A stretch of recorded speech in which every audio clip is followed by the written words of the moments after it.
Sending depleted uranium munitions to Ukraine is a war crime against the Ukrainian people, Michael Snyder reports. Depleted uranium is a gift that keeps on killing. Just ask people of Iraq.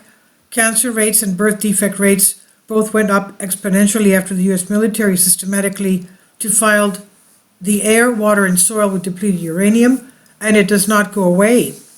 10 years after the invasion of Iraq, a team of scientists detected high levels of uranium contamination in soil samples at 3 sites in the province of Nineveh, and that's the city that the prophet Jonah prophesied against, the city of Nineveh, and those high levels were being directly blamed for dramatically increasing rates of childhood cancers and birth defects at local hospitals. Under no circumstances should depleted uranium munitions ever be used in warfare, and our leaders know this, but now the Western powers will be sending depleted uranium munitions to Ukraine. And this is nothing less than a war crime against the Ukrainian people. Baroness Goldie, the UK's Minister of State at the Ministry of Defence, created quite a stir when she publicly answered a question about depleted uranium munitions on Monday. Alongside our granting of a squadron of Challenger 2 main battle tanks to Ukraine, we will be providing ammunition including armor-piercing rounds which contain depleted uranium. Such rounds are highly effective in defeating modern tanks and armored vehicles, she said.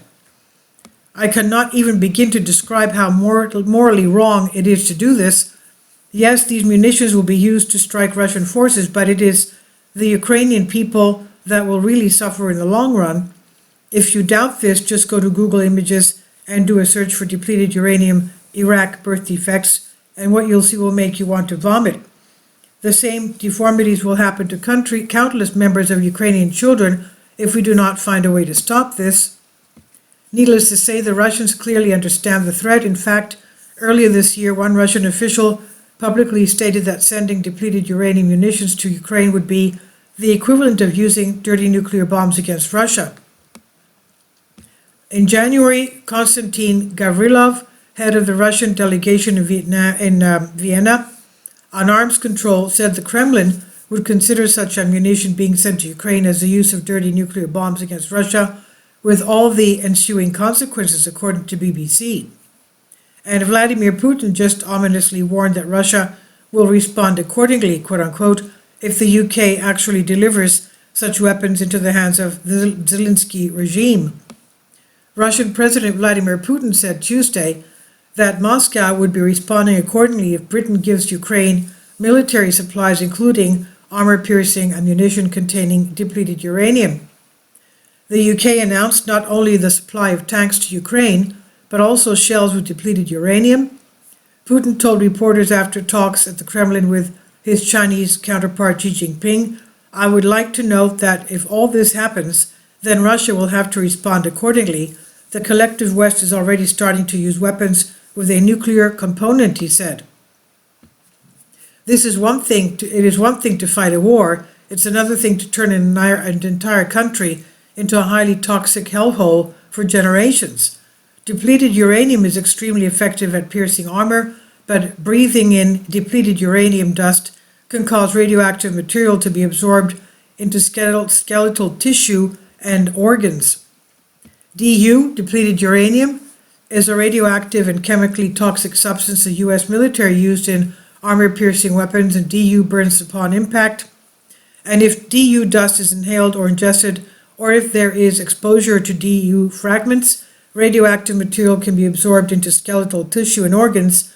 Depleted uranium is a genotoxic agent that has been linked to the development of cancer and other diseases, and that may lead to increasing public health issues if genetic damage is passed on to the children. What happened in Iraq was truly a crime against humanity. By 2005, the number of Iraqi citizens who had cancer was 40 times higher than it was in 1991. Now, the studies have shown that breathing in depleted uranium dust had an enormous impact on our troops as well. While Iraqi civilians are bearing the brunt of the crisis, U.S. service members and veterans are also at risk. A 2001 survey of 30,000 Gulf War veterans found that their children were 1.8 to 2.8 times more likely to have birth defects. The bottom line is that we should not be doing this. Right now, British officials are telling everyone that depleted uranium munitions are safe for the environment, but they are lying. Yes, these weapons will initially be used against Russian forces, but this war is not being fought on Russian soil. Ultimately, it is the Ukrainians that will suffer the most because their air, water, and soil will be poisoned for generations. Why in the world would anyone want to do such a thing? And if NATO powers actually sent these weapons to Ukraine, the Russians will consider this to be an enormous escalation. So will the Russians respond with a major escalation of their own?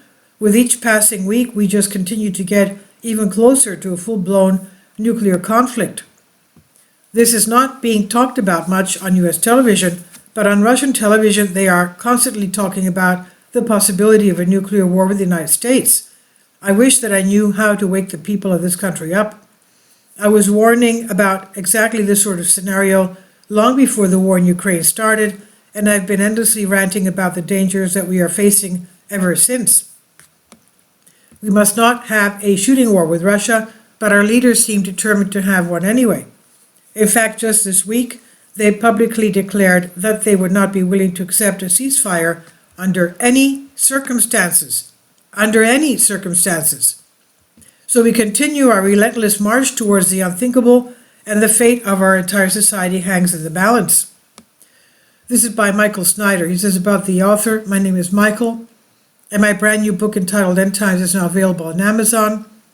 In addition to my new book, I've written 6 other books that are available on Amazon, including 7-Year Apocalypse, The Lost Prophecies of the Future of America, The Beginning of the End, and Living a Life That Really Matters. When you purchase any of these books, you help to support the work that I'm doing, and one way that you can really help is by sending copies as gifts to family and friends. Time is short, and I need help getting these warnings into the hands of as many people as possible. I have published thousands of articles on the Economic Collapse blog, End of the American Dream, and the Most Important News.